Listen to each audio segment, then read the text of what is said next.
The department had changed. Not overnight, but something real was happening. At first, no one believed it. Promises were made before. Press conferences. Speeches. Apologies. But they always ended the same way, with silence. This time, though, something felt different. The new captain, Marcus Doyle, wasn't like the others. He didn't walk in pretending everything was fine. He said the system was broken and that it had to be fixed, even if it made people uncomfortable. He listened. Really listened. When officers came to him with concerns or when community leaders pointed out patterns of abuse, Marcus didn't brush them off. He held meetings where everyone was allowed to speak. Even the critics. And more importantly, he followed up. That got people talking. Training changed too. Officers weren't just learning how to arrest. Now they were learning how to de-escalate, how to check their bias, and how to connect with people. The rules were clearer. The message was stronger: respect isn't optional, it's expected. Those who didn't want to change? They left. Some quietly, some not. But the ones who stayed began to believe in something new. Community events began to feel different. Instead of showing up in riot gear, officers came in jeans and t-shirts. They helped serve food. Played basketball with kids. Parents noticed. They didn't hold their children closer when officers walked by. They waved. Smiled. Some even came over to say hello. And at the center of it all, watching from afar, was Dr. Naomi Pierce. She had seen it all, the worst, and now, maybe, the beginning of something better. But she wasn't celebrating. Not yet. She knew this was only the start. The real work was still ahead. At first, people didn't trust it. The change felt too good to be real. For years, the sight of a police car made parents pull their kids close and neighbors shut their doors.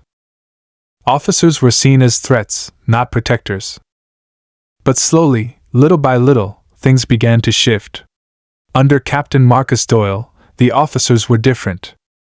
They weren't just patrolling, they were showing up for people. Instead of riding through neighborhoods with cold faces and dark sunglasses, they walked on foot, said hello, and even helped carry groceries. Kids weren't scared anymore. They ran up, asking questions, showing their bikes, laughing. New programs started. Officers began hosting block parties and cookouts, not to make speeches, but just to hang out. They listened more than they talked. They played music, flipped burgers, and even danced with the crowd. People started showing up not out of fear, but out of curiosity. Then curiosity turned into comfort. One mother, Ms. Rodriguez, brought her son to meet an officer named Jackson Hill. Just a year ago, she would have never imagined doing that. But now, she wanted her son to know that not all officers were the same. Officer Hill kneeled to her son's level, gave him a junior badge sticker, and asked about his favorite superhero. This kind of moment wasn't rare anymore. It was becoming normal. Officers started to feel less like strangers and more like neighbors. It didn't erase the past, but it opened the door to something better. From her office, Dr. Naomi Pierce read letters from families across the city. They spoke of hope, of feeling safer, of finally breathing a little easier.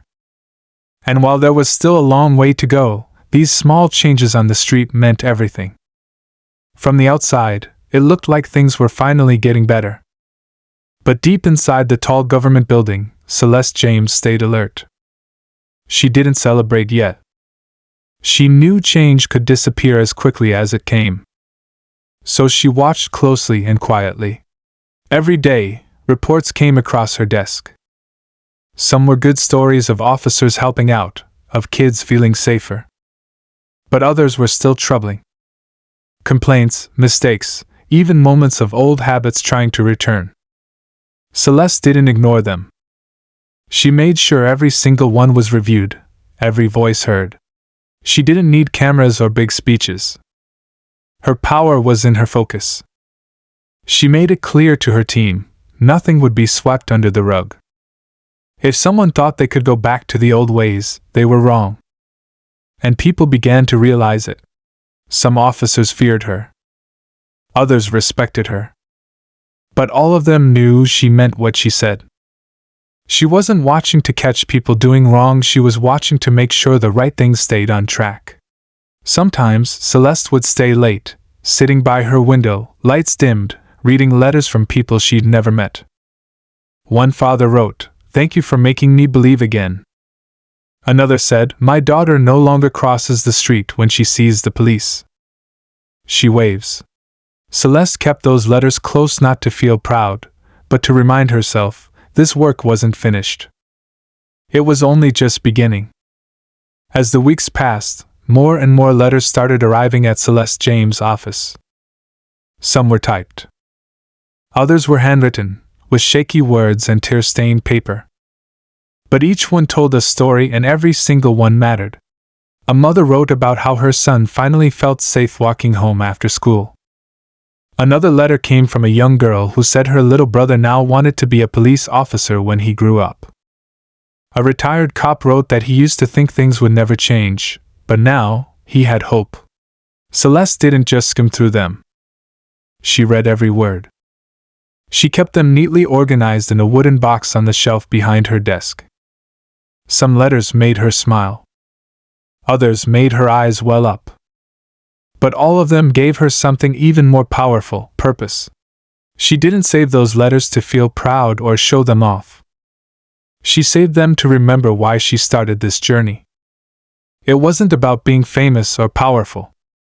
It was about making sure people didn't feel helpless anymore. One letter, written in big, careful handwriting, simply said, "Thank you for showing my grandson that doing the right thing still matters."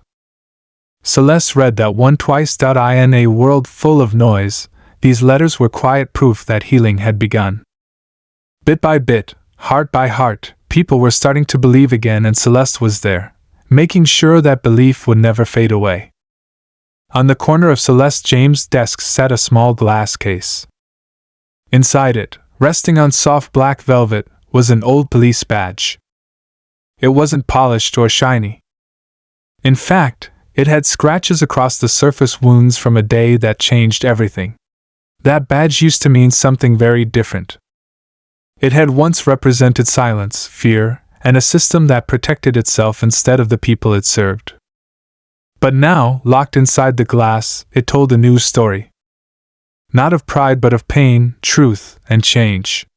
Celeste didn't look at it every day. But when she did, it reminded her of how close the system had come to falling apart. It reminded her of all the people who were hurt because no one spoke up. And it reminded her of the price she had to pay to bring light into those dark places. The badge wasn't there to make her feel strong. It was there to keep her grounded.